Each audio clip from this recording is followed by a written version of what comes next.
music and stories on the radio when we were young? No, Grandpa. Tell me. Yes, radio was our only source of entertainment. We would gather around it every evening to listen to programs. Papa, do you know about it?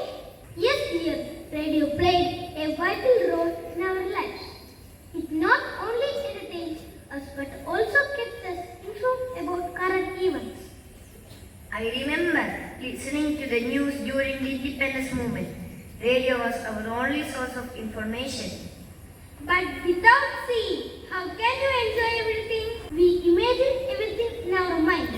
Even by hearing the commentary, we enjoyed World Cup cricket match. Oh, it's unbelievable! You know, my dear, radio broadcasting is still important today.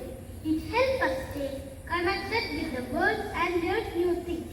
Well, radio broadcasts news, educational programs and cultural shows that help us understand our heritage and diversity.